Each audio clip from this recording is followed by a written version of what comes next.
Doctor, entonces, cuando usted habla de distintos tipos de hemorroides, ¿se refiere a la ubicación interna o externa, o también hay otro tipo de tipología de clasificación de estas enfermedades?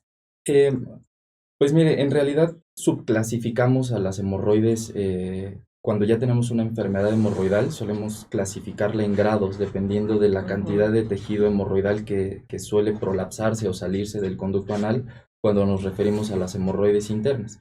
Y esta clasificación es importante porque dependiendo del grado de prolapso o de tamaño que tengan esas hemorroides, será desde luego el tratamiento que vamos a proponerle a los pacientes. Ahí también tenemos ya Ujú.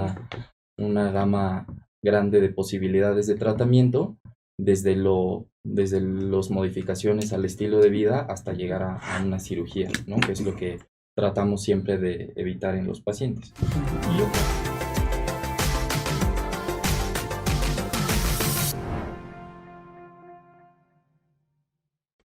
Muy buenos días, amigos. Aquí estamos nuevamente en el programa Salud para Todos. Tengo el gusto de presentar al staff del programa, al doctor Gabriel Rojas Poceros, ginecobstetra de aquí del Hospital Español e investigador. Hola, muy buenos días a todos. También tenemos a la doctora Alicia, perdóname, Alicia Ortiz. Alicia Ortiz, Sí. psicóloga, también el staff del Ujú. programa. Yo soy la doctora Maru Ramírez, internista y diabetóloga, aquí también acompañándolos. Y tenemos ahorita también a un gran invitado que nos va a hablar de hemorroides, el doctor Héctor Emanuel Bravo Ávila. Él es proctólogo y va a leer la doctora Alicia su currículum. Muchísimas gracias. Bienvenido, doctor Emanuel Bravo Ávila, y muchas gracias a todos por su presencia, por su atención. El doctor Héctor Emanuel es un médico asociado y asistente voluntario del Servicio de Coproctología de la Sociedad Beneficencia Española, aquí mismo en el Hospital Español. Es adscrito médico al Servicio de Cirugía General y Coloproctología del Hospital General doctora Petra Matilde Montoya Lafragua del ISSSTE, y es médico asociado al Servicio de Cirugía General también aquí en el Hospital Español. El doctor Héctor, muchas gracias, Alex. El doctor Héctor Emanuel cuenta con una amplia trayectoria que incluye numerosos cursos de especialización en cirugía de colon y recto, certificación en coloproctología, especializaciones en cirugía general en instituciones mexicanas. También ha tenido estudios de pregrado en la UNAM, y ha participado en numerosos congresos. Ha tenido, como sucede en estas áreas que se tienen que desarrollar procesos de educación continua, ha tenido en ese sentido una notable trayectoria haciendo especialización en el Hospital Clínic de Barcelona, en la Universidad Católica de Chile. Ha participado también, recibido diversos cursos y certificaciones, incluidas investigación sobre mejores prácticas en investigación científica en programas de investigación. Eh, ha participado en foros desarrollando temas como el manejo de fístula interocutánea, presión negativa para fascitis necrotizante, uso de láser y diodo para el tratamiento de la enfermedad hemorroidal. Eh, Ha tenido participaciones también en diversos congresos, como el Congreso Internacional de Coloproctología, que se desarrolla en el caso, se ha llegado incluso a manejar, se ha mantenido la modalidad virtual, y en la Semana Nacional de Gastroenterología en áreas de cirugía general. También pues ha participado en la presentación de trabajos por el uso del láser del diodo para el tratamiento de la enfermedad pilonidal, el pseudo. Hay nombres muy complicados en el sentido de que no son del uso corriente, pero que nos hablan del grado de especialización que se requiere para tratar un tema tan complicado como es el tema de las enfermedades del recto, particularmente las hemorroides, los tratamientos también tan avanzados que se tienen en la actualidad, en el sentido de que ya se tiene, entiendo, que formas de tratamiento no tan invasivas y mucho más asistidas con nuevas tecnologías. Aquí nos habla del caso de haber tratado, desarrollado el tema de la colectomía izquierda laparoscópica, también el tratamiento a través de estas tecnologías laparoscópicas de las hernias gigantes de pared abdominal, la exploración de vías biliares en los síndromes de Mirizi, que son áreas muy delicadas, del organismo humano, el tratamiento de la úlcera duodenal penetrada en el hígado y bueno, diversas publicaciones también, ha sido con parte de su desarrollo profesional, también sobre temas muy notables. Finalmente mencionó que ha recibido premios y reconocimientos como es la Medalla al Servicio Social Dr. Gustavo Vaz Prada, que otorga la UNAM por participar en programas con impacto social dirigidos a la población menos favorecida que contribuyen al desarrollo social, económico y educativo del país. Muchísimas gracias, doctor, por estar aquí con nosotros y, como Gracias decía, a ustedes. tratar estos temas tan relevantes que no son de nada fácil abordaje. Gracias. También doctor. presentamos aquí parte del staff al doctor Eugenio Salgado, que es neonatólogo pediatra, que también está aquí en el Hospital Español. Encantado, buenos días. Y nuestro querido doctor Kleiman, que Pasito a pasito. Pasito a pasito. Paso a pasito, despacio, doctor. sí, cuidado, doctor. Eso fue por meter la pata. ¿Cómo está, doctor? También Buenos días está a aquí todos. el doctor Jaime Kleiman, también ginecobstetra, que también está aquí en el Hospital Español. Buenos días, doctor. Hola a ¿Qué todos, tal? Muy Maru. buen día, Aquí muy con buen el día. tema con el doctor Héctor Emanuel Bravo Ávila, proctólogo, que nos va a hablar de hemorroides. Bueno, doctor, pues sus micrófonos son de usted. Bueno, pues muchas gracias por la presentación. Estoy encantado de estar aquí con ustedes y platicar sobre este tema que tiene pues una parte de tabú, una parte de mucho pudor para los pacientes que a veces llevan a no buscar una atención tan oportuna sobre esta enfermedad, pero bueno, estamos aquí para aclarar las dudas que pueda tener su amable audiencia y empezar por decir que una cosa que les parece muy interesante a los pacientes en la consulta, que es cuando les decimos que hemorroides tenemos todas las personas, ¿no?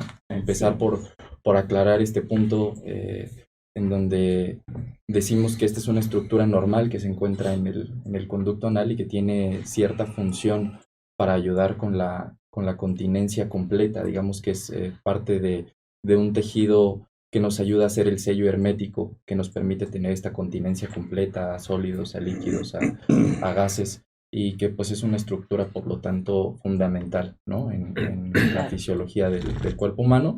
Lo que no es normal es que de pronto pues tenemos una enfermedad hemorroidal, ¿no? Que es cuando este tejido hemorroidal comienza a dar algunas manifestaciones, algunos síntomas, que ya vamos a ir hablando poco a poco de ello, pero bueno, puede ser desde sangrado, dolor, salida de algún escurrimiento, la propia protrusión, que es lo que a veces los pacientes llegan a sentir, ¿no?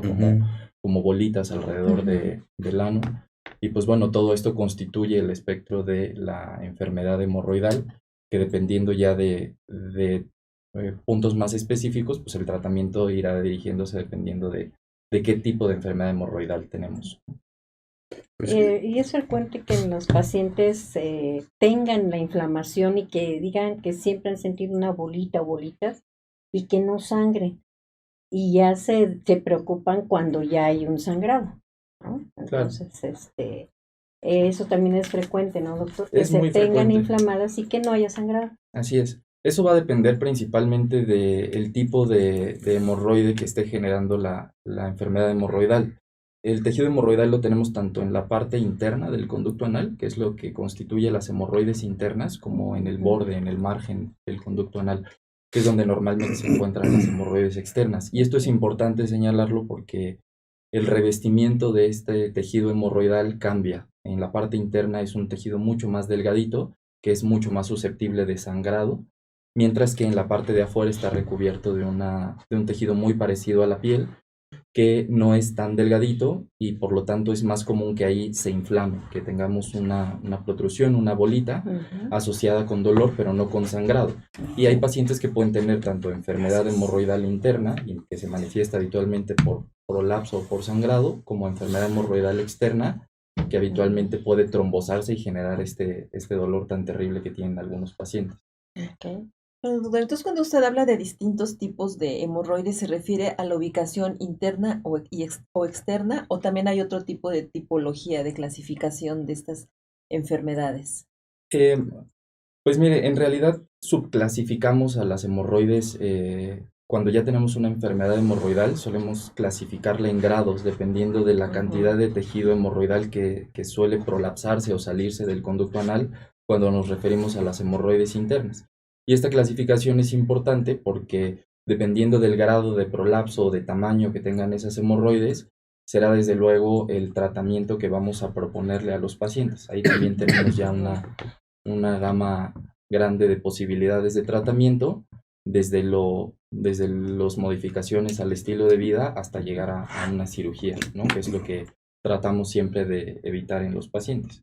Y yo creo que es importante, y es importante para nuestra audiencia, este tipo de programas que es puramente preventivo, pues tratar de hablar un poquito más sobre, pues, qué es lo que puede hacer la gente para prevenir.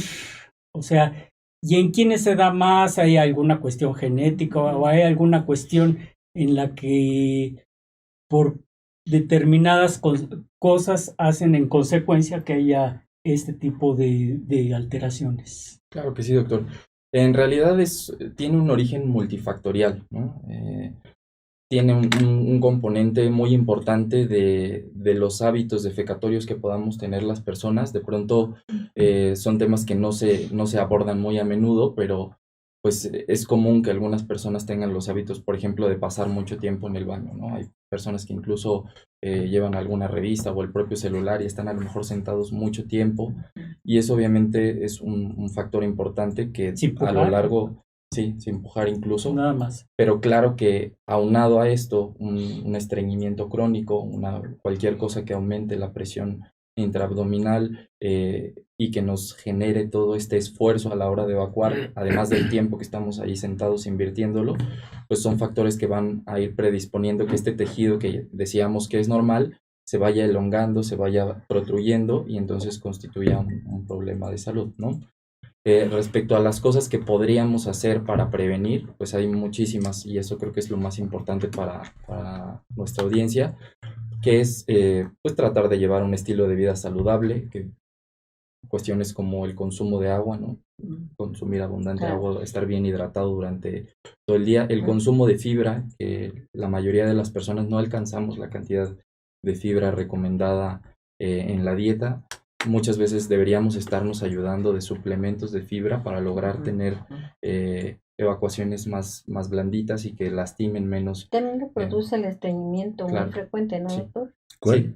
Sí. El estreñimiento. Ah, ok. El que no puede evacuar bien el paciente y esté pujando mucho, ¿no? Así es. Justo aumentar el consumo de agua y aumentar el consumo de fibra nos va a ayudar de manera directa a reducir el estreñimiento y de forma indirecta pues a evitar que esas hemorroides vayan enfermando hasta convertirse en un problema grave, ¿no? La otra es el ejercicio. El ejercicio también se ha demostrado que ejercicio cardiovascular un par de veces por semana, sesiones de entre 20 y 40 minutos, ayuda a que pues, el intestino se esté moviendo mejor, a prevenir el estreñimiento y por lo tanto indirectamente también nos ayuda a prevenir la enfermedad hemorroidal. ¿Gabriel? Sí, miren, pues vamos a mandar los saludos, que hay muchos cibernautas que nos están escribiendo. Primeramente, Gilberto Betancourt, aquí en primera fila, como siempre, un cordial abrazo a todos los expertos en salud y en especial un abrazo hasta el cielo al doctor Roberto Canales. Ermi Camarena, buenos días y muchas bendiciones para todos. Ernesto Santillán, muy buen día, el mejor de los programas. Un saludo a todos, un super abrazo cordial al doctor Canales, que siempre estará presente ahora y por siempre, y nos vemos Dios mediante pronto. Ernesto Santillán, supongo que ahora hijo. Un saludo, doctor Héctor Emanuel, un magnífico tema. Guadalupe Contreras, saludos a todos los doctores, un tema muy importante. Gremlin Plus, saludos. Alex Betka, muy buenos días, qué gusto verlos y que siga ese gran legado de mi padrino, doctor Roberto Canales, saludos. Wadet Karam, saludos Wadet. Gremlin Plus, saludos a todos. Ernesto Santillán, nuevamente un abrazo cordial a todo el panel y Dios mediante seguiremos adelante. Pregunta, remarcar la importancia de este tema y sus diagnósticos diferenciales. Saludos Zaira. Fátima Escárzaga, saludos a todos, siento muy raro no ver a mi doctor Canales, pero siempre estará con ustedes y en nuestro corazón. Gilberto Betancourt, nuevamente Mónica Martínez, buenos días. ¿El uso de medicamentos puede provocar esta condición de hemorroides? Pregunta ella. Guadalupe Contreras, saludos a la doctora Alicia. Rosa de Imagen, buen día, saludos a todos y recuerdos del doctor Canales. Tete, saludos y bendiciones a todos. Qué bueno que están con nosotros, ya saben, estamos aquí en vivo a través de Facebook, en YouTube y síguenos en todas las redes sociales. Sobre todo, activa esa campanita y pon tus comentarios aquí abajo para que no te pierdas ninguno de nuestros podcasts. Bienvenidos. Pues está. Muchas gracias, doctor. Pues precisamente de los saludos que nos compartía aquí el doctor Rojas, está el de Gilberto Betancourt, quien pregunta, ¿el tipo de alimentación es factor para desarrollar hemorroides? Nos dice, debido a mi trabajo es necesario estar sentado por largos periodos, de 8 a 10 horas, que creo que es algo que también a todos se nos potenció ahora durante la pandemia, ¿no? Sí. Entonces pregunta Gilberto, ¿es posible que esta situación sea también factor para formarse hemorroides? Saludos. Muchas gracias por su pregunta, Gilberto Betancourt. Bueno, pues respecto a estas dos preguntas puntuales, claro que sí tienen cierta relación, todo lo que sean estilos de vida sedentarios y que nos dificulten la posibilidad de hacer cualquier tipo de actividad física, pues nos van a llevar inevitablemente a un estreñimiento y esto nos va a predisponer que tengamos una enfermedad hemorroidal, ¿no? Y en cuanto a la alimentación, pues lo mismo. Si tenemos una alimentación mucho más variada, con consumo de vegetales, de fibras, pues este aumento en la fibra natural de la dieta también nos va a disminuir el riesgo de padecer enfermedad hemorroidal, aunque ya como decíamos es una cosa multifactorial en donde tienen que ver también factores relacionados con las hormonas, por ejemplo, ¿no? En embarazadas es muy, muy común que de pronto entre el aumento en la presión adentro del abdomen, el estreñimiento y los efectos hormonales, pues también pueden predisponer al desarrollo de una enfermedad hemorroidal. Aquí nos preguntan, doctora, tengo, cada vez que hago del baño, sangro, pero no me duele. ¿Qué tengo que hacer? Realmente ya me acostumbré y como no me molesta, pues lo he dejado. Bueno, pues esto es una cosa muy común en los pacientes y la recomendación sería acudir a consulta lo antes posible porque es muy común que, como ya decíamos, las hemorroides internas y las externas se distinguen en cuanto al epitelio que las recubre, pero también en cuanto a la sensibilidad que tienen. Es decir, los receptores al dolor que tenemos en la parte interna del conducto anal son mucho menores que los que están en la parte externa. Por lo tanto, es muy común que los pacientes tengan una enfermedad hemorroidal interna con sangrado sin dolor. Y eso hace que de alguna manera no busquen atención médica oportuna y esto puede ser pues grave porque el cuerpo se va adaptando a sangrados crónicos que van siendo, no es una hemorragia así, digamos, muy aparatosa, es regularmente un goteo o un manchado en el papel higiénico, pero esto a lo largo de los años, pues obviamente nos puede generar cuestiones de anemia, incluso hemos llegado a ver casos extremos de personas que terminan por algún infarto internados debido a una anemia crónica, de haber dejado un problema pues relativamente sencillo de resolver como era una enfermedad hemorroidal. Entonces es súper importante acudir a consulta, clasificar bien qué tipo de enfermedad hemorroidal tiene y tratar de dar tratamiento oportuno y si es posible, pues prevenir que esas hemorroides sigan progresando y sigan creciendo. Así es. Y además, Maru,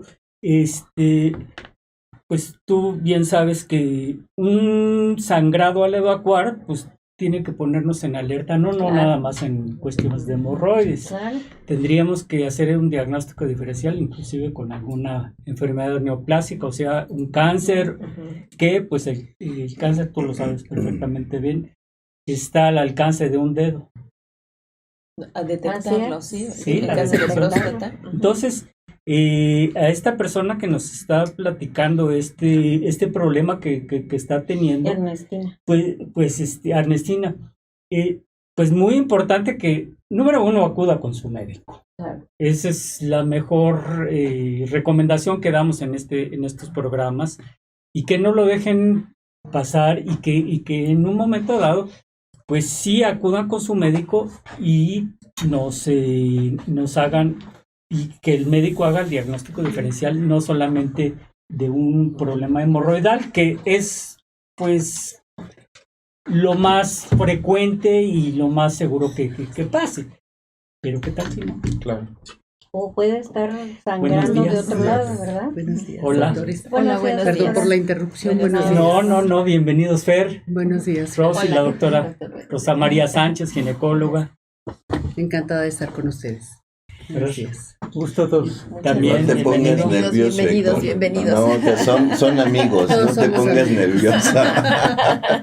El doctor es No. el aplicado, entonces no pasa Muy, nada. muy Todo, bienvenidos, sí, sí, sí. Bueno, pues retomando, Ujú. pues yo creo que sí es muy importante cualquier sangrado a cualquier nivel, pues no suponer o presuponer, no, son hemorroides, Sí, como sí, el sí. doctor dijo que las hemorroides internas sangran y las otras duelen, como a mí no me duele, tengo hemorroides internas. ¿Y qué tal si no? O puede estar sangrando por vía vaginal, ¿verdad? Ahí vamos. Sí. Entonces sí, El tienen que sangrado. acudir al médico para que les diga por dónde es el sangrado. Así es. Porque así el que no es. duela, pero ya la sangre no es normal, entonces tienen que acudir a su médico, es muy importante.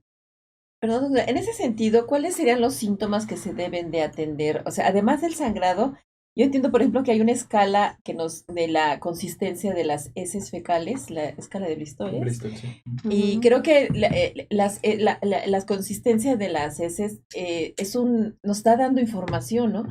Y quisiera recargar esta parte de que nos enseña a observar síntomas, porque creo que la mayoría estamos educados a tratar de evitar el síntoma, ¿no? A ocultarlo, anularlo y tomar algo para que no se vea el síntoma. Pero el síntoma es información y es el síntoma que nos está hablando de algo más a fondo, ¿no? Entonces, ¿qué síntomas hay que atender en este caso, doctor, para poder tener una atención oportuna? Sí, doctora, la verdad es que esa es una muy buena pregunta porque es importante prestar atención a esa consistencia de las evacuaciones. De pronto, todas las personas creemos que nuestras evacuaciones son normales y probablemente no lo sean, ¿no? Lo que definitivamente hay que tratar de evitar es los extremos, ¿no? Evacuaciones demasiado líquidas o evacuaciones demasiado secas o duras que lastimen justamente los tejidos del conducto anal durante la evacuación. Y obviamente también aquí entra un tema de la frecuencia, ¿no? Si tenemos diarrea y tenemos evacuaciones mucho más líquidas, habitualmente se acompañan de un aumento en la frecuencia y eso hace que pues por pura fricción también esté más expuesto el tejido a presentar algún tipo de sangrado.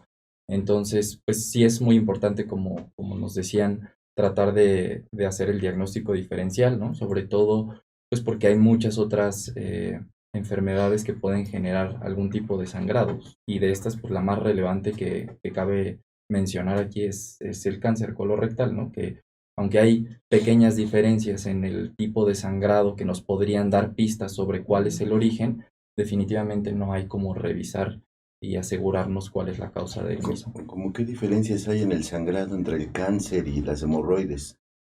Pues esto dependerá más bien del nivel en donde se encuentra el cáncer, doctor, ¿no? Ajá, sí. Entre más alto tengamos el cáncer, puede ser que la sangre se presente de forma más metabolizada, y con esto quiero decir un poco más oscura, porque da más tiempo que vaya Sí. cambiando de color durante su paso en el tubo digestivo. Ok. Pero también hay cánceres que se encuentran ya en la última parte del recto o en el propio conducto anal, que nos pueden dar un sangrado exactamente igual al que nos dan unas hemorroides, ¿no? Ok.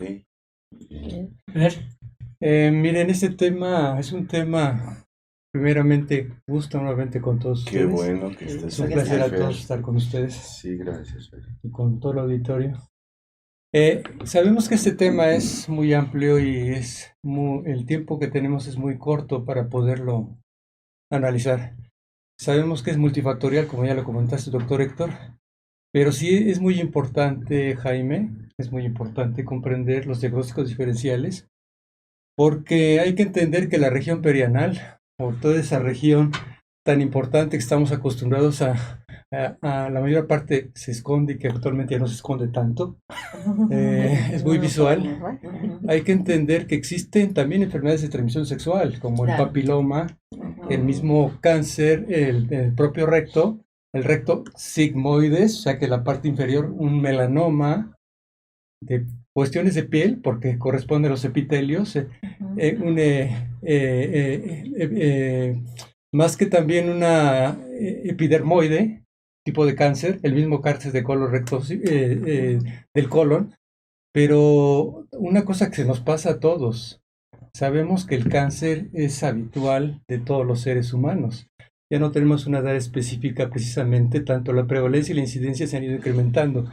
Y no se diga las enfermedades de colon, porque recordando que todos los pacientes, después de cierta edad, se hablaba de 50 años, yo pienso, mi punto de vista y criterio, por todos los hallazgos, realizarse una colonoscopía, una rectosimoidoscopía, a lo sumo que tú nos comentes, Héctor, en tu experiencia, para valorar en etapa temprana un cáncer in situ. Claro. No se diga más frecuentemente en estas áreas, ¿verdad? Sí, totalmente. Entonces nada más estar pensando, como decías Jaime, como decían hace un momento, exclusivamente nada más en puras hemorroides. Sangrar por esa región puede ser hasta una parasitosis, una enfermedad de tipo necrosante, de tipo inmunológico, ¿no? Sí. Pero siempre hay que descartar. Entonces, Sí, es ¿qué nos importante, puedes ¿no? comentar en esa profundidad de los hechos? Claro. Porque ya ves Claro. que hay, como comentabas, Sí, doctora, sí. hay hemorroides internas y hay hemorroides externas. Entonces la sintomatología puede variar y puede pasar totalmente asintomática. Claro. Y a temprana edad se presenta esto. Entonces, Héctor, ¿qué nos Sí. puede decir al respecto? Para no confundir al público y direccionar directamente sobre el tema. Claro, pues es ir abriendo el abanico de posibilidades diagnósticas, ¿no? Y eso es la importancia de tener una buena evaluación con un especialista. Y sí, hablando, por ejemplo, de cosas como el cáncer colorectal, pues es algo totalmente prevenible, pero que también vemos que cada vez se presenta en edades más tempranas, ¿no? Y los criterios para estar haciendo estas colonoscopias preventivas cada vez nos están llevando a iniciarlas más temprano porque vemos mucha gente con cáncer colorectal de inicio temprano. Entonces, claro que este tipo de estudios también son importantes cuando tenemos un hallazgo de sangrado de tubo digestivo y es importante identificar también en la consulta cuáles son los riesgos que tenga cada paciente, ¿no? Tenemos que individualizar el tratamiento y buscar intencionadamente dependiendo de los riesgos de cada paciente, tomando en cuenta su estilo de vida, su edad, los antecedentes familiares que tenga, el tipo de síntomas que presente, la consistencia, la frecuencia de sus evacuaciones y los Hábitos hallazgos. sexuales Claro. también. Hábitos sexuales. Sí, claro.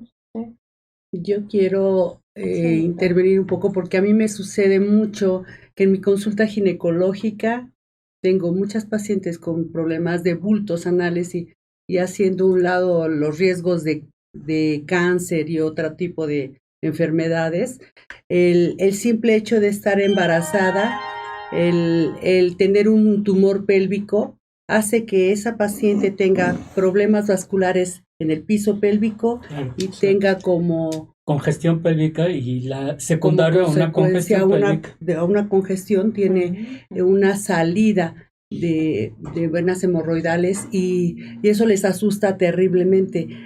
Cuando nace el bebé o cuando se quita ese tumor pélvico, así tenemos pues a veces la solución absoluta de la enfermedad O sea, y es algo bastante común en la mujer. Se revierte después del posparto en un porcentaje muy elevado. Muy elevado, como el 90%. Y eso lo ven muy frecuente. Lo ustedes vemos como prácticamente ginecólogos, en muchas pacientes, entonces que no se angustien tanto, que es parte de algo como fisiológico en el área pélvica, ¿no? Yo les digo a mis pacientes que es como cuando uno quiere entrar al periférico y está congestionado.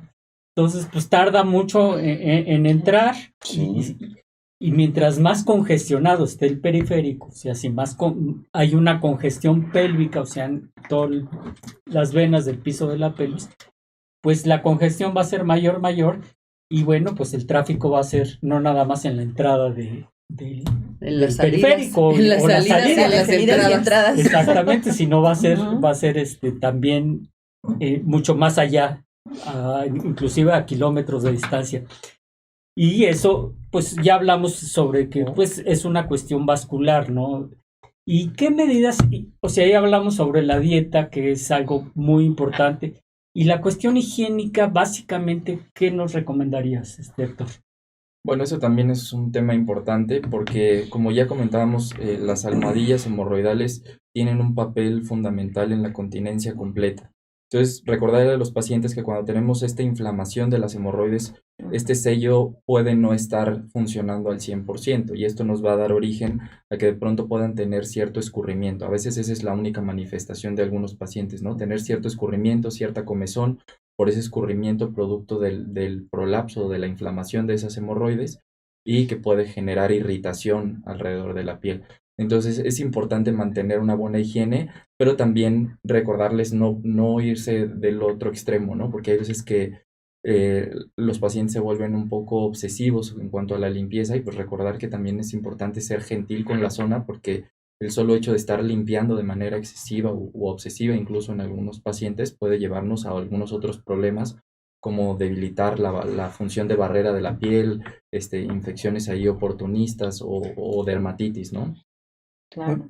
Héctor, me da ahorita este tipo de comentarios que se están llevando a cabo. Sabemos que depende el grado de lesión de toda la pared, de las paredes vasculares, la compresión que sufre esa región, en la región del pubis, ¿no? La región baja, que está sometida a la presión. En relación de todos los hábitos higiénico-dietéticos, la mayoría de los pacientes, en tu experiencia, Héctor, sabemos que hay 4 grados. Normalmente el primer grado pasa desapercibido. Sabemos que las hemorroides prácticamente es de todos, desde los 20 años o antes se están presentando cada vez más. Pero yo sé que tus pacientes que tú en tu experiencia normalmente estás tratando, generalmente, ¿por qué llegan contigo? ¿En qué etapa ya llegan contigo? Doctor, por favor, ¿de qué se trata esto? ¿Por qué se espantan, se asustan, no quieren que nadie los toque, sobre todo los varones? Claro, sí. Yo creo que ese es un tema ¿por qué importante. llegan contigo?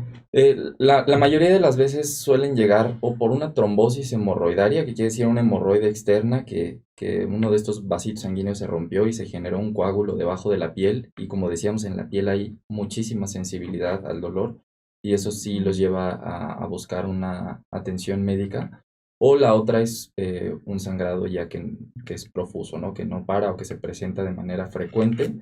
Y normalmente cuando los solemos revisar, pues ya hay una enfermedad hemorroidal que está, digamos, en las etapas más avanzadas, entre un grado 3 y un grado 4, en donde esto es importante decir porque ya estamos un poco limitados para poder controlar este grado de enfermedad hemorroidal solamente con medicamentos. Siempre intentamos dar primero el tratamiento menos invasivo, el tratamiento médico a los pacientes, pero el hecho de que se presenten a consulta en etapas un poco más avanzadas, pues nos obliga a tener que estar utilizando algunos otros recursos que tenemos a la mano, como a lo mejor alguna ligadura o algún procedimiento en el consultorio o incluso llegar a una cirugía para hemorroides, ¿no? Perdón, doctor, ¿y en qué caso se indica ya la cirugía? ¿Cuál es en qué momento ustedes ya determinan que la mejor opción es la cirugía? Pues aquí hay 2 factores a tomar en cuenta. El primero, el grado de prolapso, de enfermedad hemorroidal. Obviamente los riesgos de cada paciente, ¿no? Porque no es lo mismo operar a una persona a lo mejor de 80 años que ha tenido algún infarto o que está anticoagulado, que tiene un riesgo cardiovascular alto, que a lo mejor una persona joven que no tiene tantos factores de riesgo y que podríamos resolver esto de una mejor manera. Entonces tenemos que también individualizar el tratamiento, pero en general la indicación para la cirugía es una enfermedad hemorroidal grado 3 o grado 4. Intentamos controlarlo con medicamentos o con procedimientos mínimamente invasivos y cuando no funciona, pues es cuando proponemos la cirugía. Héctor, ¿a qué se refiere para que nos entienda el público? ¿El grado 3 y el grado 4? Ya están tus fotos, si quieres, si te sirve alguna en claro, pantalla. sí. Pues justo esa creo que nos representa muy bien el tipo de enfermedad hemorroidal. En realidad, la clasificación la utilizamos en cuanto al grado de prolapso que puede haber. Como decíamos, estas hemorroides internas nacen por dentro del conducto anal, pero conforme van creciendo, se van saliendo del conducto anal. Entonces, un grado 1 diríamos que es aquella hemorroide que puede empezar a presentar algunos síntomas como sangrado de forma intermitente, pero que no llega por completo a prolapsar no llega a salir a través del conducto anal y no la podemos ver por fuera, ¿no? Después de eso tendríamos aquellas hemorroides que empiezan a salir y a regresarse de forma espontánea, ¿no? Que no hay que hacer ninguna maniobra, pero que durante la evacuación salen y eso favorece el despulimiento del tejido y el sangrado, más frecuente que en el grado 1, pero cuando nosotros revisamos, pues todavía esas hemorroides están por dentro del conducto anal. Luego vendrían aquellas que ya los pacientes empiezan a detectar, que incluso tienen que hacer alguna maniobra para regresarla a su sitio, que manualmente después de la evacuación o durante el baño tienen que ayudarse de una maniobra digital para regresarla al conducto anal. Y ya las grado 4 diríamos que son aquellas que es imposible regresarlas, que desde el momento en el que revisamos al paciente son hemorroides que vemos totalmente de fuera y esas obviamente son mucho más susceptibles de sangrado y es más difícil que respondan a tratamientos más conservadores y es cuando tenemos ya la indicación de una cirugía. Y en cuestión de cirugía, porque ya parece ser que el tiempo ya se nos está acabando, tenemos varios tipos de cirugía, ligaduras, láser, con bisturí, etcétera. ¿De qué depende el tipo de cirugía? ¿Elegirla? ¿Y qué tipos son, no? ¿Qué tipos y de qué ¿cuáles? depende? Yo dije algunos, pero claro. quizás haya más. ¿Cómo se van eligiendo, verdad, ¿Y Jaime? cuál es el ¿En qué exacto? consiste elección de cada una de la ellas. cirugía y de qué tipos se puede intervenir? ¿Y cuál es la mínima Ay, invasiva que déjalo. mencionan? No es- Preguntaron Su examen del consejo. Es que todos estamos ignorantes ante la situación Sí, y por sí, eso sí, hacemos sí, también claro. tantas preguntas, ¿no? Pero es muy interesante. Sí, sí, sí, Eh, sí.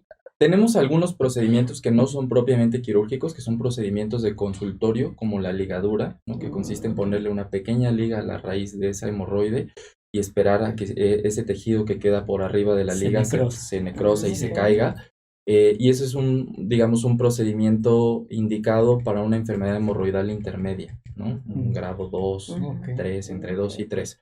Eh, Eso no duele. no, porque las hemorroides internas, decíamos, están por dentro del conducto anal y la sensibilidad al dolor ahí no es como en la parte de fuera, ¿no? Ok. Desde luego que una hemorroide externa no la podemos ligar, ¿no? Ahí tenemos muchísima sensibilidad al dolor y eso es imposible de ligar. Entonces eso dependerá de qué tipo de enfermedad hemorroidal tenga nuestro paciente y de en qué grado esté. Si alcanzamos a hacer algún procedimiento de consultorio, pues lo preferimos. Y le explicamos al paciente que la desventaja a veces de hacer estos procedimientos es que no siempre es suficiente con una sola sesión. A veces hay que hacer más de una ligadura y dependerá también cuántas de esas almohadillas, que normalmente tenemos 3 principales y algunas otras accesorias entre estas 3 principales, están afectados. Hay pacientes que llegan con solamente una almohadilla y hay algunos que llegan con todo el tejido hemorroidal enfermo, digamos, ¿no? Entonces de eso dependerá también el tipo de tratamiento. Y en cuanto a la cirugía o a los tratamientos quirúrgicos, pues tenemos también un espectro de posibilidades. Tenemos algunas terapias láser que están diseñadas para una enfermedad hemorroidal, pues digamos grado 3, en donde introducimos una fibra de láser detrás de la hemorroide con la intención de hacer que este hemorroide se pegue en su sitio, tratar de que no esté como saliéndose tan frecuentemente. ¿Con CO2 o con...? Es láser diodo. O láser Ok. diodo, con Sí, diodo. Sí, es un tipo de láser que tiene un poco más de afinidad por la hemoglobina y entonces eso hace que de alguna manera este hemorroide se pueda pegar, ¿no? Hay veces que hacemos tratamiento combinado, algunas las quitamos y algunas que no están tan grandes únicamente hacemos la terapia láser en el mismo O sea que procedimiento. con la técnica láser estás cauterizando. Y Exactamente. estás haciendo una disección. Así es, sí, disecamos primero Ok, en corte. este ligamento que mantiene las hemorroides en su sitio y ahí introducimos la fibra de láser y podemos hacer que ese hemorroide eventualmente se pueda pegar en su sitio. O la otra opción es, digamos, suturarla por dentro, fijarla, ¿no? Una hemorroidopexia. Cuando tenemos un grado de prolapsa, de protrusión mayor de ese hemorroide, pues la fijamos en su sitio. Y las que de plano no se pueden y ya están demasiado congestivas, demasiado grandes, pues sí preferimos quitarlas, ¿no? Y aquí tenemos también varias opciones, algunas en donde cerramos la herida, otras en donde preferimos dejarla abierta o semiabierta, y todo dependerá pues del grado de enfermedad que tenga el paciente, de sus factores de riesgo cardiovascular y del tiempo que tengamos para hacerlo. Hay algunos dispositivos de energía muy novedosos que podemos hacer también para ayudarnos a quitar estas hemorroides. Entonces la terapia va individualizada a cada paciente, ¿no? Es importante explicarle al paciente qué tipo de enfermedad hemorroidal tiene y darle las opciones de qué es lo que más le puede convenir especialmente O sea, para su caso. Prácticamente ese tipo de cirugías no son tan invasivas, digamos, son de corta estancia. Sí, suelen ser cirugías ambulatorias en donde el paciente habitualmente se puede ir el mismo día o el día siguiente a su domicilio y pues suelen tener algunos cuidados durante el posoperatorio, pero suelen hacer su vida prácticamente normal. Entonces su recuperación es a Sí. corto tiempo. Sí, suelen recuperar su vida y su vida habitual en pocos días. En realidad no necesitamos un reposo absoluto, suelen ser cirugías que los pacientes, lo único que les pedimos cuando los operamos de hemorroides es que no carguen cosas pesadas, que no hagan esfuerzos, porque tenemos habitualmente que poner un punto en esa arteria que nutre a la hemorroide, un punto interno que se reabsorbe en algunos días. Pero claro que si los pacientes después de una cirugía no se cuidan en el sentido de hacer un esfuerzo, cargar alguna cosa pesada, pues ese punto se nos puede botar y entonces comenzar un sangrado importante, ¿no? Entonces es una de las restricciones o recomendaciones que les pedimos a los pacientes después de una cirugía. Pero fuera de eso pueden hacer su vida habitual, pueden caminar, pueden subir, bajar escaleras, pueden hacer prácticamente todas sus actividades. Doctora, aquí nos hacen una pregunta muy buena. Es de Raúl. Dice que lo operaron casi hace 3 meses y que se le sale la popó sola. No es mucho, pero ya le preocupó. ¿Qué tiene que hacer? Bueno, esto es una cuestión importante. Como decíamos, las hemorroides tienen cierto papel en la continencia, pero no debieran causar una incontinencia después de quitar las hemorroides. Es importante que esto lo opere un especialista, porque lo que está inmediatamente debajo del tejido hemorroidal es nuestro esfínter, ¿no? Nuestro músculo del esfínter. Entonces, sí es importante hacer incluso una evaluación preoperatoria, porque no todos los pacientes son candidatos a una cirugía de hemorroides.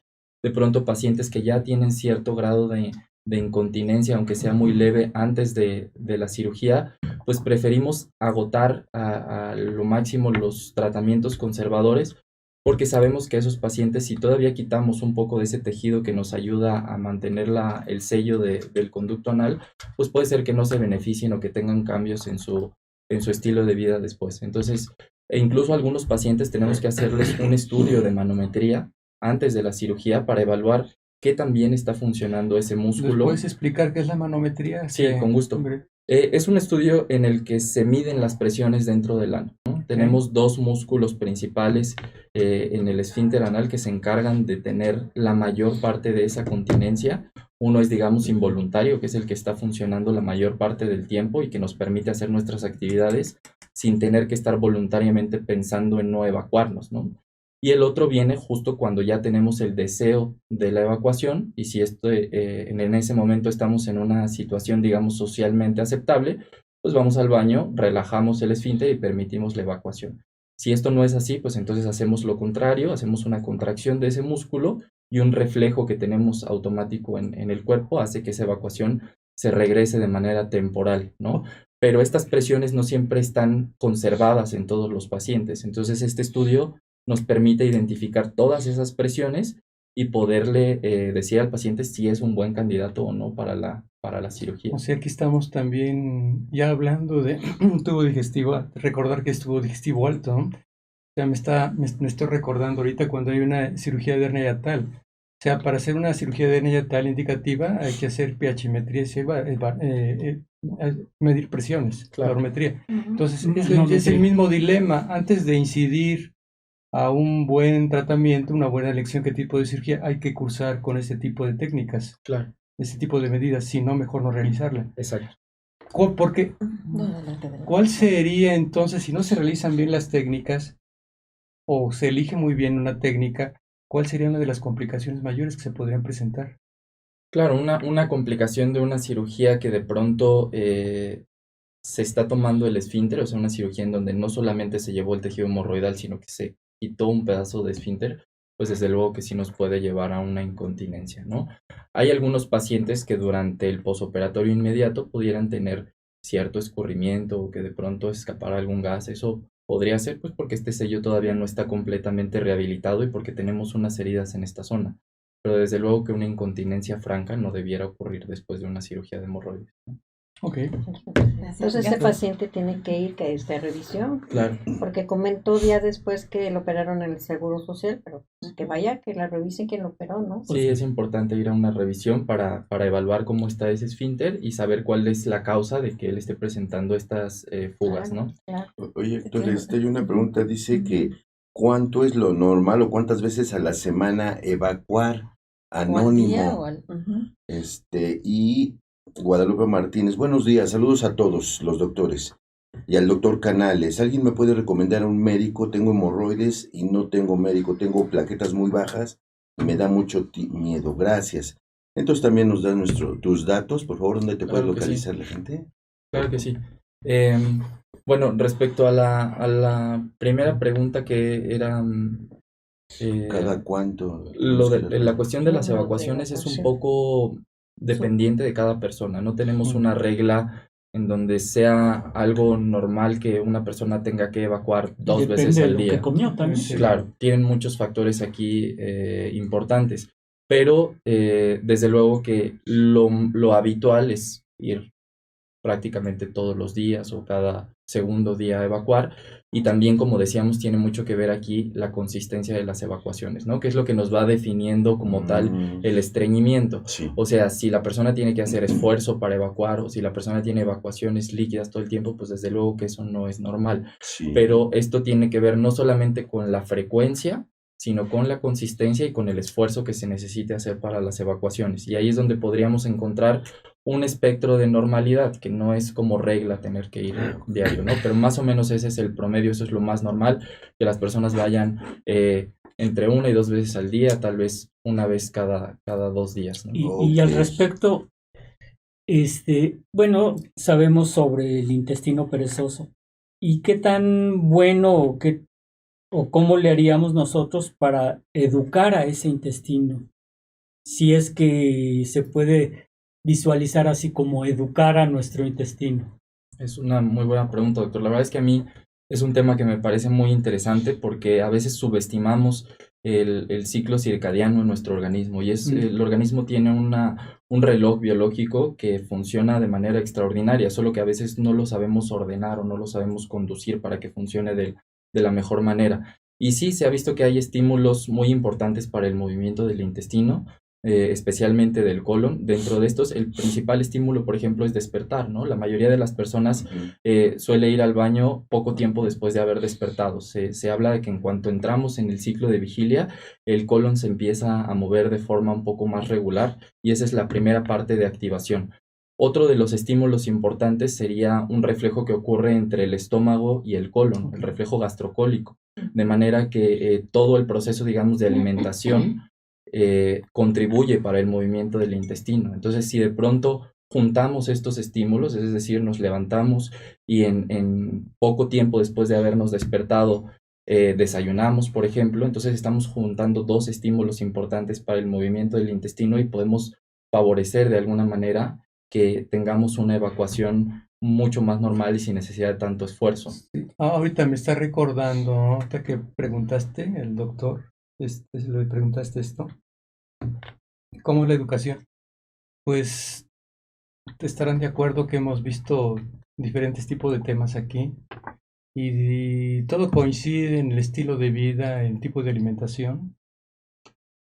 En este momento, cuando una persona está acostumbrada a comer una gran cantidad de fibra, o lo que hemos llamado cotidianamente ya actualmente el término alimentación prebiótica, rica en fibra, no abusar de esa fibra, no limitar esa fibra, porque a veces tú dices, yo como verduras, pero a lo mejor la como 2 veces por semana y pienso que como verduras. Entonces, comer gran cantidad de fibra, sobre todo una cantidad de una porción 30 a 35 gramos al día, pero el error que se comete a veces es que podemos comer fibra, pero no se bebe agua. Claro. Entonces, esos tipos de reflejos gastrocólicos, el estímulo que viene desde la boca, ¿no? Empieza la digestión en la boca. Movimientos del estómago conectados al tubo digestivo, el movimiento gastrocólico, entonces no se van a llevar a cabo. Entonces, por más que tú quieras someterlo, entonces hay que modificar el estilo de vida y el tipo de alimentación. ¿O qué nos dices al respecto, Héctor? Sí, la verdad es que es bastante complicado consumir la cantidad de fibra recomendada actualmente, ¿no? Se han hecho estudios en donde ven, por ejemplo, personas vegetarianas que están consumiendo pues gran cantidad de vegetales y muchos de ellos incluso no logran alcanzar esas cantidades de fibra cuando se hace el cálculo de cada alimento y la proporción de fibra que tiene. Y esto aunado a pues el estilo de vida que llevamos muchas personas en donde a veces no es difícil, no es tan fácil más bien preparar nuestros propios alimentos, pues nos lleva a un déficit en la cantidad de fibra, ¿no? Y como decía el doctor, hay personas que tienen un intestino más lento o más perezoso que otros. Entonces, eso dependerá también de la cantidad de fibra que tengamos que consumir. Lo que yo les recomiendo a muchos pacientes, sobre todo en las etapas iniciales, es utilizar algunos suplementos de fibra en la alimentación. Claro, como usted bien decía, acompañados de abundante agua, de suficiente agua, porque si no, esto es un arma de doble filo, ¿no? Exacto, si tenemos buen consumo de fibra, pero no tenemos buen consumo de líquidos, pues es el efecto opuesto y entonces eso en lugar de ayudarnos nos va a perjudicar, ¿no? Exacto. Doctor, y en cuanto a la, digamos, comorbilidad de las hemorroides, ¿es frecuente o se asocia con otro tipo de condiciones? ¿Y qué tal es la incidencia? ¿Qué tantos casos o prevalencia, perdón, es la del caso de estos padecimientos? Sí, doctora, mire, pues la prevalencia es variable, depende también de qué tipo de población estemos estudiando, ¿no? Se habla de que justo la población occidental tenemos mucho más prevalencia de la enfermedad hemorroidal, se habla hasta de un 40-49%. En algunos países orientales, justo por sus hábitos de alimentación y estilo de vida, pues suele ser menor, ¿no? Más o menos un 14% en los países que menos prevalencia tienen, pero igual es un tema importante. Y también, pues que no sabemos muchas veces qué tantas personas lo padecen, porque hay mucha gente que, como sabemos, no busca atención de forma oportuna, sino que lo mantiene de alguna manera oculto.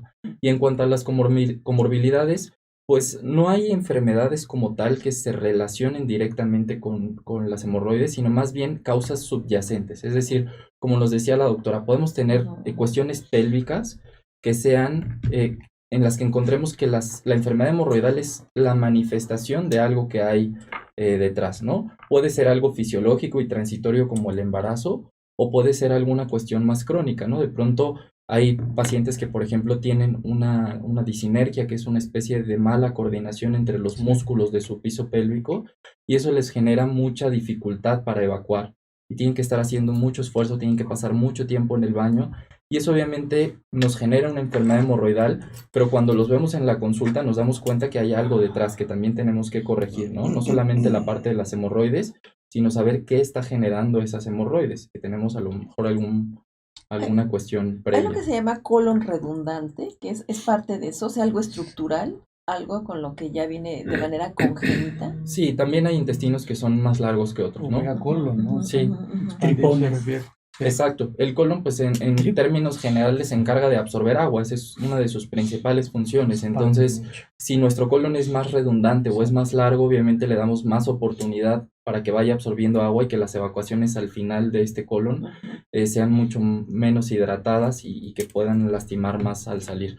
Esto tiene que ver pues con muchos factores, incluso con el género, ¿no? Se ha visto que, por ejemplo, mujeres tienen un transverso por lo regular un poco más redundante que los hombres, pero hay muchos otros factores que influyen. De pronto, trastornos de motilidad que algunas personas tienen, pues también pueden contribuir a que ese intestino sea pues mucho más lento, ¿no? Entonces, cuando sospechamos de eso, pues ya dirigidamente mandamos estudios para investigarlo. Ahorita que mencionas... Síguele.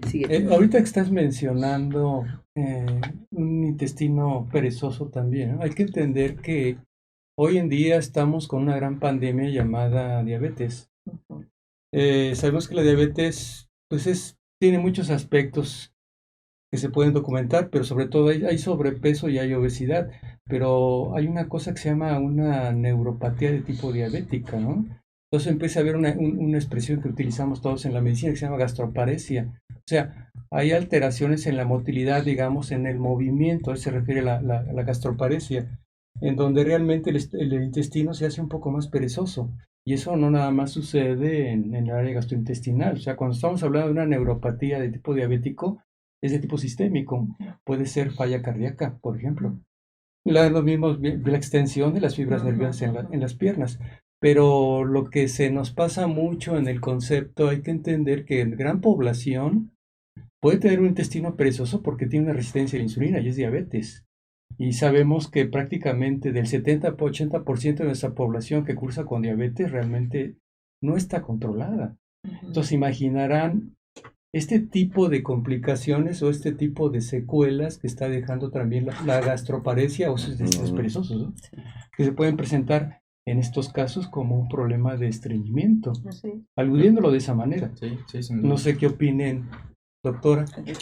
Bien, yo iba a abordar otro tema, que eso sí, que lo que tú dices, lamentablemente las consecuencias de la diabetes van más allá de todo esto y si nos ponemos a hablar de diabetes no Sí, terminaríamos porque muy son interminables las consecuencias de las diabetes, pero yo quiero abordar algo que me preguntan mis pacientes. Ya me operaron, ¿qué tanto riesgo tengo de que vuelva yo a tener un problema así? Porque sigo gorda, porque sigo con esto, me lo dicen con todo, mis hábitos siguen iguales. ¿Qué tan frecuente o qué porcentaje tengo de que vuelva a caer en una hemorroidectomía? Muchas gracias por esa pregunta, doctora, porque creo que es una cuestión importante de platicar con nuestra audiencia, porque la cirugía funciona, es un procedimiento efectivo, ¿no? Habitualmente se habla de un porcentaje de recurrencia menor al 5%, entonces eso es una cosa importante, pero aquí viene como dicen, la letra pequeña del contrato, ¿no? No es tampoco magia, tenemos que saber que tenemos varios paquetes. Exacto, varios paquetes hemorroidales y que no podemos quitar todo el tejido hemorroidal, uno porque tiene cierta función y otro porque podemos dejar secuelas. Si lo quitáramos todo, pues no deja de ser una herida, que sabemos que todas las heridas generan cierta retracción y hace muchos años se llegó a documentar las primeras cirugías de hemorroides en las que se quitaba de forma circunferencial el tejido con unas estrecheces de ano que resultaban de esa cicatrización. Entonces eso no lo podemos hacer actualmente, ¿no? Tenemos que elegir aquel tejido que está particularmente más enfermo y a ese darle tratamiento. Habitualmente ese tejido ya no va a volver a enfermar porque lo retiramos durante la cirugía o le hacemos algún tratamiento para mejorarlo. La recurrencia dependerá de la técnica. Esta recurrencia que yo le decía es cuando quitamos las hemorroides. Cuando hacemos algo menos invasivo, la recurrencia puede ir aumentando 14, 18, 20%, dependiendo del procedimiento que elijamos. Pero es importante saber que si nosotros no cuidamos ese tejido residual que queda después de una cirugía, independientemente del procedimiento, seguramente vamos a terminar nuevamente en un problema de enfermedad hemorroidal, ¿no? Porque no se trata solamente de quitar las hemorroides, sino de cuidarlas, de mejorar nuestros hábitos, nuestra alimentación, nuestro consumo de agua, de fibra, ejercicio y todo lo que hemos dicho a lo largo del programa para prevenir que eso nuevamente se convierta en un problema. Hay una pregunta anónima. Doctora, es una pregunta. Practico con mi esposo relaciones sexuales anales. ¿Eso me va a traer como consecuencia que tenga hemorroides? Eso es más bien un mito, ¿no? En realidad aquí tendríamos que entrar a algunas particularidades y algunos consejos que se les pueden dar a las personas que realizan relaciones sexuales anorreceptivas, cómo utilizar una adecuada lubricación, ¿no? Al final, el hecho de tener una buena lubricación nos va a ayudar a que este tejido no se lastime. Pero de pronto, si no tenemos esas precauciones, si tenemos a lo mejor un encuentro sexual que pueda ser mucho más, digamos, Traumático. enérgico, pues Traumático. desde luego que va a lastimar ese tejido y vamos a lograr tener un Ahorita sangrado. me llamó la atención esa pregunta, porque ¿qué capacidad tiene prácticamente la región anal, el recto, de soportar grandes compresiones y hasta qué capacidad por Pues es una zona que todo lo que se está practica actualmente, en tanto constante dispositivo? contracción y dilatación, ¿no? Entonces, pues obviamente hay que tener muchas precauciones para no lastimar la zona. Incluso sabemos que de pronto algún evento obstétrico que pueda ser traumático, ¿no? Un parto que pueda ser traumático puede llegar a lastimar los propios músculos del piso pélvico y del conducto anal. Entonces, cualquier cosa que sea, digamos, agresiva y que se haga sin mucho cuidado, sin una preparación adecuada, nos puede lastimar no solo el tejido hemorroidal, sino incluso el músculo del esfínter, ¿no? Entonces hay que tratar de ser muy cuidadosos sin satanizar las conductas sexuales que pueda tener cada persona, pero invitarles a que tengan precauciones y que intenten hacer las cosas con calma, con adecuada lubricación, para evitar tener alguna lesión. Doctor, hay una pregunta también de Mónica Martínez sobre si hay medicamentos que favorezcan o incidan en el desarrollo de las hemorroides. Y de Rosa Imagen que pregunta si existe una relación entre estreñimiento y divertículos. ¿El tema de los divertículos es algo totalmente independiente o cómo? Porque también es muy prevalente, entiendo, ¿no? Sí, en cuanto a los medicamentos, no es como tal que tengamos un medicamento que nos predisponga a la enfermedad hemorroidal, pero sí es frecuente que veamos, como decíamos, algunos pacientes que tienen medicamentos anticoagulantes y en los que es más fácil que sangre, ¿no? O sea, una enfermedad hemorroidal en un paciente que está anticoagulado por alguna razón nos va a ser más susceptibles de presentar sangrado que aquel que no estuviera anticoagulado. Entonces, ese es uno de los medicamentos que hay que tener en cuenta, ¿no? Como nos decía una persona, tener las plaquetas de pronto bajas, pues también nos puede predisponer a tener un sangrado un poco más fácil. La otra pregunta. La de los estreñimientos y divertículos. Los divertículos, pues están indirectamente relacionados porque claro que el estreñimiento está relacionado con los divertículos. Al final, como decíamos, el colon se encarga de absorber agua y de ir avanzando ese contenido intestinal. Pero si se absorbe demasiada agua y ese contenido es mucho más deshidratado, más seco, pues obviamente el intestino tiene que hacer un esfuerzo mucho mayor y aumentar la presión interna dentro de ese colon para lograr avanzar ese contenido, ¿no? Porque no le estamos facilitando las cosas con buen contenido de agua y de fibra en nuestra alimentación. Entonces, lo que suele ocurrir es que este colon en sus zonas normalmente de debilidad, ¿no? Hay unas zonas en donde entran las arterias para nutrir el colon y esa es una zona anatómica de debilidad, pues porque es el sitio justo donde entra esa arteria y ese suele ser el sitio en donde sale un chipotito porque hay un estreñimiento crónico y este aumento de la presión genera estos chipotitos, como suelen ocurrir en la llanta del coche, en el sitio en donde le pegamos a la llanta, pues es el sitio en donde ocurre este chipote. Entonces sí, el estreñimiento está relacionado tanto con la enfermedad hemorroidal como con la formación de divertículos. Se habla de que el aparato digestivo es nuestro segundo cerebro. ¿Qué tanto influye el estrés para la presencia o para que haya un edema, una inflamación de las hemorroides? Pues yo diría que muchísimo, doctor, y es un tema que frecuentemente subestimamos y efectivamente se habla... Con razón. Voy a tener examen. Nos hubieras avisado antes. Sí, es muy cierto esto de que se propone como un segundo cerebro, ¿no? Alrededor de 200 millones de neuronas nada más en la pared del intestino. Entonces, pues se vuelven locas, claro. Ya valimos. Y de pronto un estrés emocional, esto tiene que ver mucho con neurotransmisores, que incluso algunos de ellos se producen propiamente en el intestino y están después circulando. Entonces, los estados de ánimo y el movimiento del intestino están ampliamente relacionados, ¿no? Y toda la razón, porque más del 80% de los neurotransmisores se están reproduciendo específicamente en el tubo digestivo bajo. Claro. ¿Sí? ¿El alcohol y el tabaco influyen en la motilidad intestinal? Pues de manera relativa, ¿no? Ajá. Aquí tendría que ver... Ya vas a empezar. Voy a anotar. Evacuar muy bien. Ahorita Claro. que me acuerdo, dice. Es que te relaja, ¿no? ¿Sí? Te ayuda. Sí, claro que tiene que ver con un estímulo ahí en el movimiento del intestino, pero pues aquí entran nuevamente muchos factores como la cantidad, ¿no? Por ejemplo, en cuanto al alcohol, hay mucha gente que refiere, es que justo tuve una crisis hemorroidaria después de haber tenido una transgresión a lo mejor de excederme en cuanto a bebidas o en cuanto a alimentos, Sí. y está muy relacionado. Entonces, pues la recomendación sería tratar de consumir pues con moderación, ¿no? O sea, en este caso te refieres a todos los irritantes. El picante. Es que todos los también los irritantes entran en el irritantes, grupo, ¿no? Claro. Es ¿Y el como por- tabaco? Ese te ayuda también. No hay una relación como tal entre el tabaquismo y la enfermedad hemorroidal, ¿no? no Y sí, directa. como mencionan, el consumo de picante de chile es algo que afecte de manera directa. Pues es que el consumo de irritantes, pues Ujú. al final sí puede tener cierto impacto, aunque tampoco es que estén, digamos, prohibidos, ¿no? Si se consumen con moderación no debiera haber mayor Algún problema. problema, No, claro. no hay una incidencia así reportada de mayor enfermedad hemorroidal por consumo de irritantes, y hay algunos reportes pequeñitos que se han intentado hacer al respecto, y por lo pronto no lo han... Correlacionado. sí, no lo han comprobado, Ujú. pero pues bueno, tampoco... Si nos comemos unas alitas, Sí.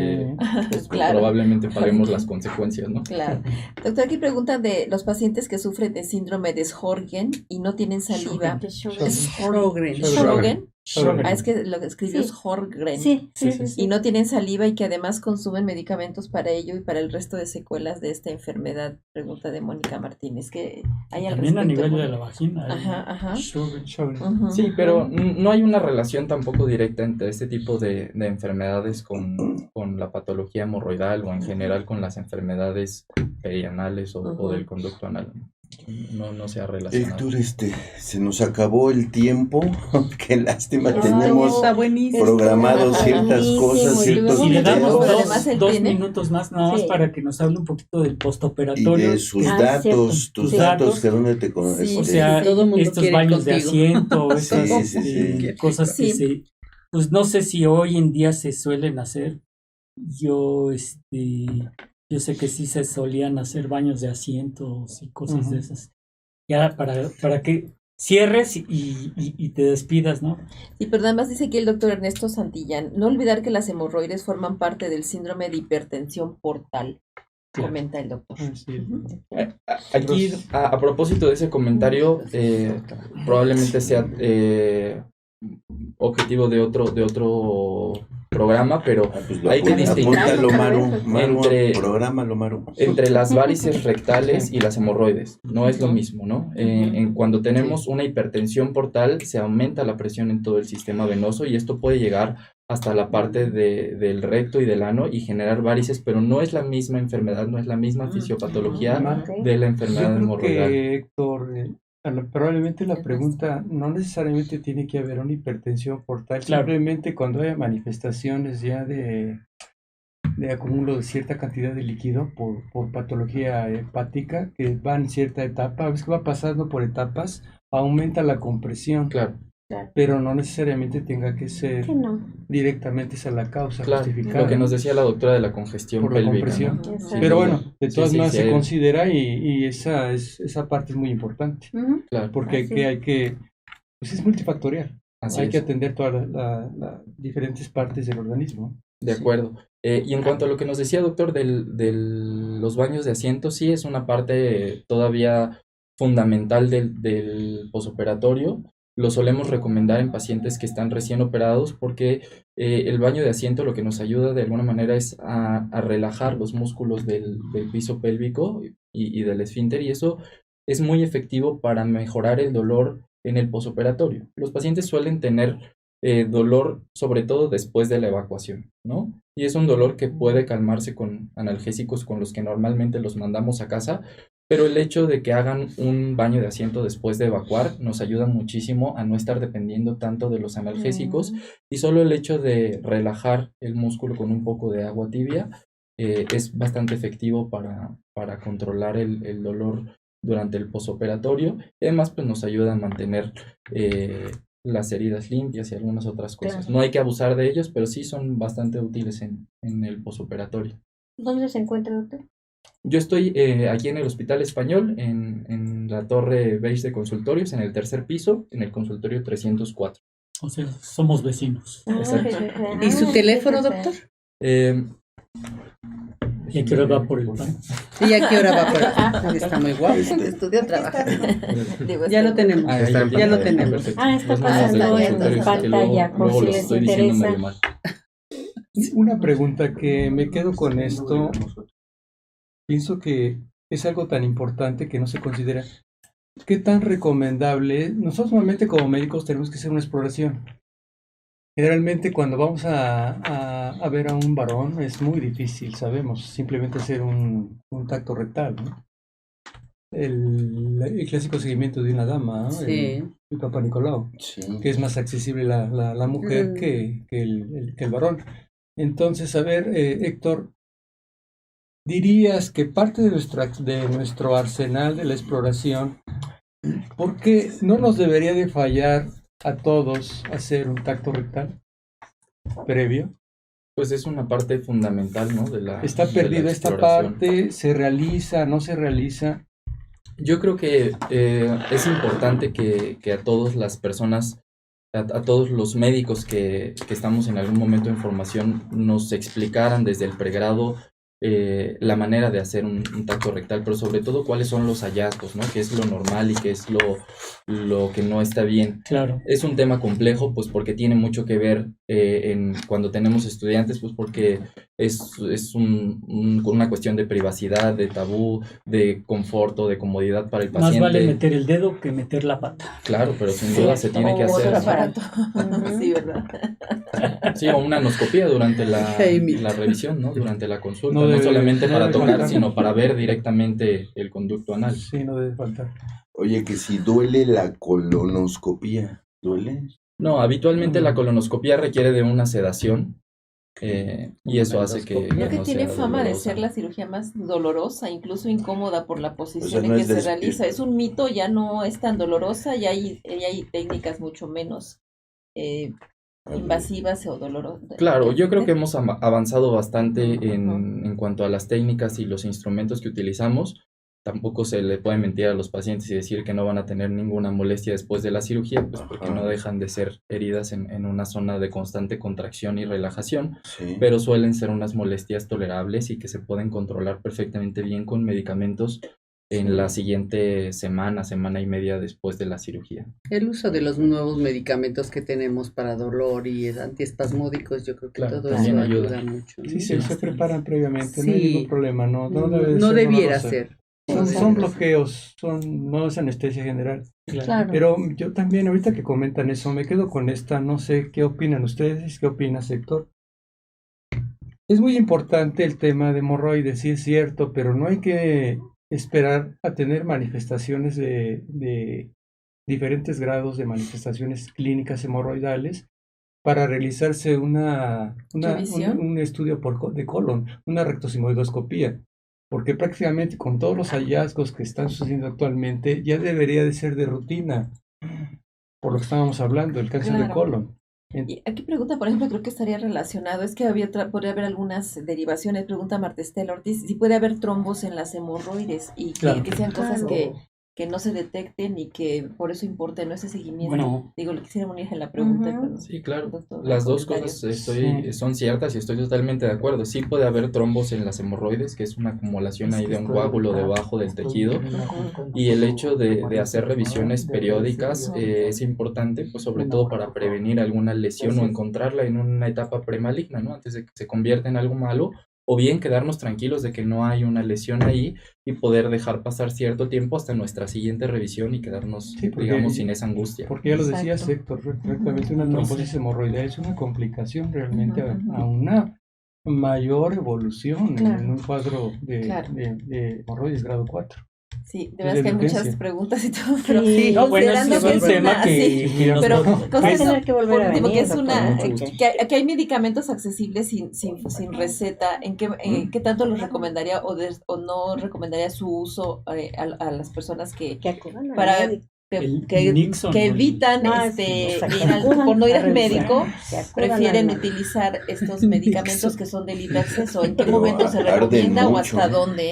Arde mucho. Dicen. ¿no? A ver, para Dicen que conocerlo, arden ¿no? mucho. Dicen, un amigo me dijo, Dice, no, Dicen el que primo arden de un mucho. aquí amigo. lo traigo. Pues no sé, Héctor, si ¿Qué quieres tanto lo...? darnos alguna conclusión Ajá. antes de cerrar. Pues la recomendación sería que no se Ujú. automedicaran, que fueran a una Claro. consulta y Ujú. que lograran identificar qué tipo de enfermedad hemorroidal tengan, que lo hagan antes de que se presenten complicaciones o antes de que se necesite una cirugía. Y pues nada, tratar de llevar un estilo de vida lo más saludable posible dentro de nuestras limitaciones en la vida diaria y tratar de prevenir las complicaciones de una enfermedad hemorroidal, ¿no? Muchas gracias a Al todos. Al contrario, Muchas hago gracias. entrega Gracias. Muchas gracias un pequeño por su- reconocimiento en Muchas nombre gracias. del equipo. del equipo que conformamos Salud para Todos y pues fue un un honor haberte tenido. Gracias. Muy Al buen contrario. Gracias, rating, Héctor. Felicidades. Tenemos, quedó mucho en el tintero, Sí, así es sí, que, pues estás invitado para otra emisión. La revancha. Para la revancha, ¿verdad? Con mucho gusto, claro que sí. Muy Gracias bien. a ustedes por la invitación. Excelente Muchísimas charla. Gracias a Qué todos por gusto, ya escucharnos. saben, por favor, dale like a esa página, comparte este video, activa esa campanita aquí abajo, síguenos en todas las redes sociales. Estamos en la 10ª temporada. Gracias a todos ustedes. Hola, ¿qué tal? Soy el doctor Ernesto Santillán, conductor del programa Salud para Todos.